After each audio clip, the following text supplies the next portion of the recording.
Gauri Suryavanshi, S मराठीमध्ये आपलं स्वागत। वळूया आजच्या बातमीकडे।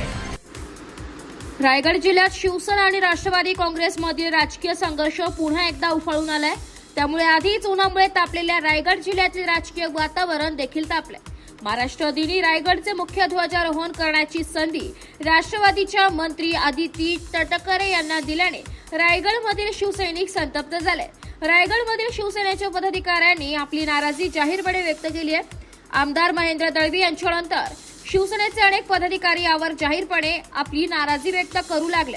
पालकमंत्री पदाचा निर्णय काय होईल, कधी होईल तेव्हा होईल, पण यावेळी ध्वजारोहणाचा मान भरत गोगावले यांनाच मिळाला पाहिजे अशी मागणी शिवसेना उपजिल्हा प्रमुख सुरेश शिंदे यांनी केली आहे।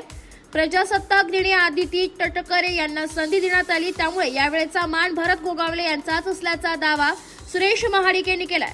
आम्ही 2.5 वर्षांपूर्वी जो उठाव केला होता तो याच कारणासाठी होता याची आठवण त्यांनी करून दिली आहे। जर आमचा मान आम्हाला मिळाला नाही तर शिवसैनिक पुन्हा रस्त्यावर उतरतील असा इशाराही महाडिक यांनी दिलाय। दळवी साहेबांचं म्हणणं अगदी योग्य आहे, कारण 2.5-3 वर्षापूर्वी आम्ही जो उठाव केला तो या संदर्भात उठाव केला।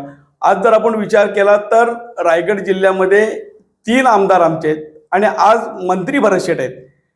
आमचं एकच म्हणणं आहे की मागच्या वेळेला 26 जानेवारीचा जो ध्वजारोहण झाला तो मंत्री तटकरेंच्या हस्ते झाला।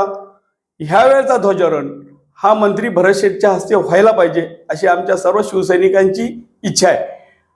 युतीचं नेतृत्व काय निर्णय घेईल, पालकमंत्री कधी निश्चित करतील ते आम्हाला नाही माहिती, पण दोघांना पण समान न्याय मिळावा ही आमची अपेक्षा आहे आणि हे असं व्हायलाच पाहिजे। आणि असं जर नाही झालं तर मग कुठेतरी शिवसैनिकांचा राग अनावर होईल आणि मग त्याला सर्वस्वी जबाबदार कोण असेल हे आम्ही सांगायची आवश्यकता मला वाटत नाही। एस मराठी न्यूज साठी प्रतिनिधी नितेश लोखंडे, महाड। अशाच नवीन ताज्या घडामोडी जाणून घेण्यासाठी आमच्या एस मराठी न्यूज चॅनलला लाईक करा, शेअर करा, सबस्क्राईब करा आणि बेल आयकॉनला क्लिक करायला विसरू नका।